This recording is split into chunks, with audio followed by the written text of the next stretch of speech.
નમસ્કાર દર્શક મિત્રો, હું હર્ષુ પરમાર સહયોગ દ્વારા પ્રસ્તુત ન્યૂઝ 20 ગુજરાતીમાં આપ સૌ દર્શક મિત્રોનું હાર્દિક સ્વાગત કરું છું। જોઈએ આજના મુખ્ય સમાચારો। જૂનાગઢ તાલુકાના ખડિયા ગામે ઇકો સેન્સિટિવ ઝોનના નામે વેપારીઓ પાસેથી દંડ વસૂલ કરવામાં આવતા આમ આદમી પાર્ટીના પ્રદેશ મહિલા પ્રમુખ રેશમાબેન પટેલની આગેવાનીમાં આવેદનપત્ર આપવામાં આવ્યું। રેશમાબેન પટેલે જણાવ્યું, હાલ સરકાર પોતાની તિજોરી ભરવા માટે વેપારીઓને દંડ ફટકારવાના નિયમો લાગુ કરી રહ્યા છે। વેપારીઓ લોન લઈને નાનો મોટો ધંધો કરે છે, તેમના પેટ પર લાત મારવા જેવા નિયમો લાગુ કરવામાં આવી રહ્યા છે। આમ આદમી પાર્ટીના ગુજરાત પ્રદેશ મહિલા પ્રમુખ રેશમાબેન પટેલે એક વિડીયોના માધ્યમથી મહત્વપૂર્ણ મુદ્દા ઉપર પોતાની વાત રજૂ કરતા જણાવ્યું હતું કે ખડિયા ગામના વેપારીઓ અને આમ આદમી પાર્ટી સાથે મળીને ખડિયા ગ્રામ પંચાયતમાં એક આવેદનપત્ર આપ્યું હતું। હાલ જૂનાગઢના 27 ગામોને ઇકો સેન્સિટિવ ઝોનમાં સામેલ કરવામાં આવ્યા છે, ત્યારે ખડિયા ગામ અને ઇકોનેસિસ ઝોનના નામે આજે વેપારીઓને દંડ ફટકારવામાં આવી રહ્યા છે। વેપારીઓને જણાવવામાં આવ્યું કે ફ્રૂટ પેકેટના પડીકા, દૂધની કોથળીઓ અને પ્લાસ્ટિકની બોટલો જેવી ચીજવસ્તુઓ વેચી શકાતી નથી અને તલાટી મંત્રી સહીવાળી પહોંચ આપવામાં આવી છે। આજે આવેદનપત્ર આપીને એમ પણ જણાવ્યું કે તંત્રના આવા નિયમો અમને મંજૂર નથી। જે વેપારીઓ લોન લઈને નાના મોટો ધંધો શરૂ કરે છે, તેમના પેટ ઉપર લાત મારવા જેવા નિયમો લાગુ કરવામાં આવ્યા છે।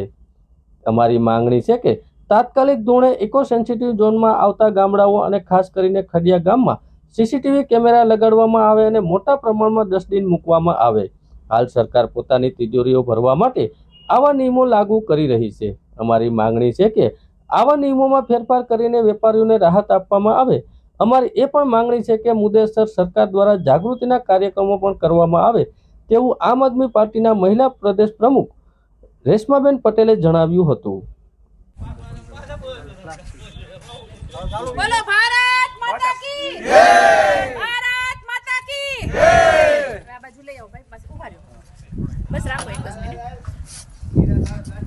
આજે ખડિયા ગામમાં બધા વેપારીઓ, નાનો વર્ગ અહીંયા ભેગો થયો છે અને બધાનો પ્રશ્ન એટલો જ છે કે જે 27 ગામ જૂનાગઢ જિલ્લાના ઇકો સેન્સિટિવ ઝોનમાં આવ્યા છે, એમાંનું આ ખડિયા ગામ છે અને આ જે નીતિ નિયમો આવ્યા છે કે પ્લાસ્ટિક નહીં વેચવાના, એને લઈને આજે ખડિયા ગામમાં દંડ ફટકારવામાં આવ્યો।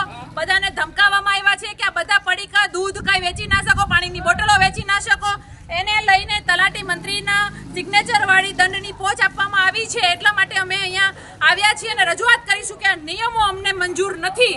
પર્યાવરણ બચાવવામાં અમે આગળ છીએ, પરંતુ આ નિયમો માત્ર ને માત્ર વેપારીઓના પેટ કાપવા માટેના, નાના ધંધાર્થીઓ જે લોકો લોન લઈને ધંધા કર્યા હોય છે એ લોકોના પેટ ઉપર લાત મારવા માટેનો છે, કારણ કે પ્લાસ્ટિક વેચવાથી જ આનું સમાધાન નથી।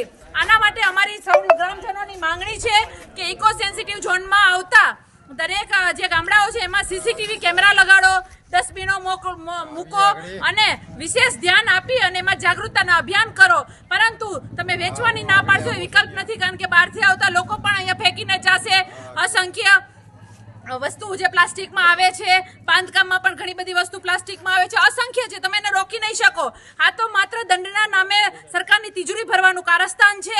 થોડાક દિવસ ખાલી નીતિ નિયમોના કારણે દંડા લઈ અને બધાને ફટકારવામાં આવશે અને ભૂતકાળમાં જે રીતે આપણે ઘણા બધા નિયમો જોયા છે કે સરકારની તિજોરી ભરાઈ જશે, એટલે આ નિયમોની જગ્યાએ પડ્યા રહેશે।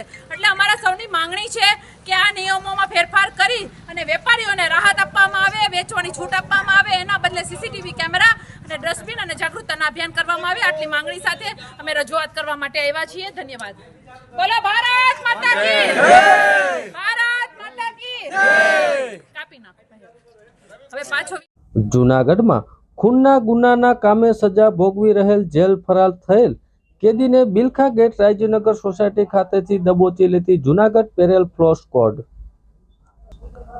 જૂનાગઢ જિલ્લામાં જેલમાં સજા ભોગવી રહેલ આરોપી હરેશ જીવા સોલંકી બિલખા રોડ પાસે તેના 3 માસથી ફરાર થઈ ગયેલા વચગાળાના જામીન મેળવી ફરાર થયેલ હોય, જે મજકૂર કેદી પોલીસ પકડવાથી નાસ્તો ફરતો હોય અને હાલ તેના ઘરે બિલખા રોડ રાયજીનગર ખાતે હોય એવી હકીકતના આધારે ખાતરી કરી પોલીસ ઇન્સ્પેક્ટર વાયપી હડિયા, ઉમેશભાઈ વેગડા, મુકેશભાઈ કોડિયાતર, સેજલબેન તેમજ ટેકનિકલ સોર્સ અને હ્યુમન ઇન્સ્પેક્ટરના માધ્યમથી મોબાઈલ લોકેશનના આધારે આરોપી ઉપર વોચ રાખી તેના આરોપીની બાતમીવાળી જગ્યા પર મળી આવેલ હોય અને તેનું નામ પૂછતા પોતે પોતાનું નામ હરેશભાઈ જીવાભાઈ સોલંકી, જાતે અનુસૂચિત ઉંમર વર્ષ 47, રાયજીનગર બિલખા રોડ વાળા બતાવતો હોય ને મજબૂર આરોપી જૂનાગઢ જિલ્લા જેલનો ફરારી કેદી હોવાની કબૂલાત કરતો હોય, જેથી તેને હસ્તગત કરી જૂનાગઢ જેલ હવાલે કરવામાં આવ્યો. ભારતીય જનતા પાર્ટી જૂનાગઢ મહાનગર દ્વારા કમલમ કાર્યાલય ખાતે લોકસભાના ક્લસ્ટર પ્રભારી શ્રી ભૂપેન્દ્રભાઈ ચુડાસમા, પ્રભારી ઉદયભાઈ કાનગડની ઉપસ્થિતિમાં લોકસભાની ચૂંટણી અંતર્ગત જૂનાગઢના વિધાનસભાના મુખ્ય હોદ્દેદારોની બેઠક યોજાઈ. આ બેઠકમાં ભારતીય જનતા પાર્ટી લોકસભાના ક્લસ્ટર ભૂપેન્દ્રભાઈ ચુડાસમા, ધારાસભ્ય સંજયભાઈ કોરડિયા, મહાનગરપાલિકાના મેયર ગીતાબેન પરમાર, સાંસદ રાજેશભાઈ ચુડાસમા તેમજ ભારતીય જનતા પાર્ટીના કાર્યકર્તા હોદ્દેદારો બહોળી સંખ્યામાં ઉપસ્થિત રહ્યા હતા. જૂનાગઢમાં લોકસભાની ચૂંટણી જાહેર થતા જૂનાગઢમાં આચારસંહિતા લાગુ પડતા જાહેર રસ્તા પરના હોર્ડિંગ બોર્ડ અને ભીત પર લખેલા પક્ષના ચિત્રો હટાવવાની ચૂંટણી પંચ દ્વારા કામગીરી શરૂ કરવામાં આવી. જૂનાગઢમાં 2024 લોકસભા ચૂંટણીની જાહેર થતા આદર્શ આચારસંહિતા લાગુ થતા જૂનાગઢ શહેરના જાહેર રસ્તાઓ પર લાગેલા હોર્ડિંગ તેમજ ભીત પર લખેલા પક્ષના ચિત્રો હટાવવાની કામગીરી પંચ દ્વારા શરૂ કરી દેવામાં આવી. શહેરમાં અનેક જગ્યાએ રાષ્ટ્રીય પક્ષના હોર્ડિંગ તેમજ ભીત ચિત્રો દોરવામાં આવ્યા હતા. ત્યારે લોકસભાની ચૂંટણી અન્વયે આચારસંહિતાની અમલવારી શરૂ કરી દેવામાં આવી છે. ત્યારે છેલ્લા 2 થી 3 દિવસમાં અંદાજે 50 જેટલા હોર્ડિંગ તેમજ 600 જેટલા ભીત ચિત્રો ઉપર પીછડો લગાવવાની કામગીરી શરૂ કરી દેવામાં આવી છે.